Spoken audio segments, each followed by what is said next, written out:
জি Saudi আরব হইল আপনারা খাওয়াবো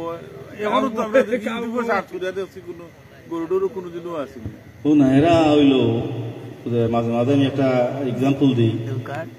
যে কিছু মাতলে কইব আপনি কয় আর তাইন কয় টান গিরি মোর সাগর আর আপনি কয় বলে না এখানে ঠিক আছে ও তখন ওদের বিজ্ঞানী এটা তো জানেন আপনারা বিজ্ঞানী যে নৌকা লইয়া যাওয়া আসলা নৌকা লইয়া যাই না মাঝি রেবেন মাঝি হোসেন রকেট খেয়ে আবিষ্কার করছে বেটার সময় আজি নতা তো কইবা কয় জানি না স্যার কিতা হো তোমার জীবন তো সেইরা না মিশা কত সময় পরে আবার মাঝে নৌকা চালাইরা আর বিজ্ঞানী কইরা হোসাইন মধ্যাকর্ষণ শক্তি কাকে বলে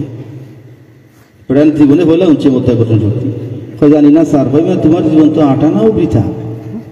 কত সময় পরে বলা তুমি বিজ্ঞানী প্রশ্ন আর একটা তেনে করছো তো মাঝির সেই সেম জবাব যে আমি পারি না বিজ্ঞানী বলে আমি তোমার জীবন তো 12 আনাও মিশা ও সময় তুফান আছে তুফান নৌকাটা উল্টি যাইব মাঝে জিগাইল স্যার সাঁতার জানেননি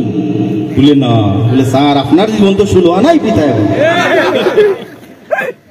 ও তো জানি না কিতে হয়েছে আমরা ইমান যেটা আমরা ইমান হইল মুস্তাকে রাসূল রাসূল পাক সাল্লাল্লাহু আলাইহি ওয়াসাল্লামের সামনে বেয়াদবি করেছে তার ইলম যদি সাগর সমান হয়ে যায় পাহাড় সমান হয়ে যায় একজন সত্যিকারের আশিকের রাসূলের জুতার সমান না তো কি তো হইতো আমি বহু আগে একবার একটা সাহিত্য সম্মেলন আছি আর আমার সুযোগ দেওয়া হয়েছে তবে সাইডলাইন খুঁজলাম যে আমাকে তুমি এতটা দিও না জ্ঞান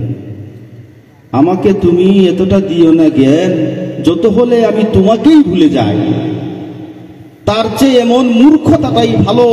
মগজে মাছির সম্ভাবনা নাই আল্লাহ আমারে তুমি এমন জ্ঞানী বানাইও না যে তোমারও ভুলে যাই আমি এটা কি আমার মূর্খতা বলা আমি এমন মূর্খ থাকি যাতে তোমার অন্তত আমার স্মরণ থাকে যাতে তোমার আমি না ভুলি তো এরা ইলমর সাগর হইতে হইতে হইতে হইতে মহাসাগর হইতে হইতে এখন তার তুর সব সিরিয়া ওলা অবস্থা হয়েছে আর কি আল্লাহ এরার হাত থেকে আমরা হেফাজত করতে হলো আমি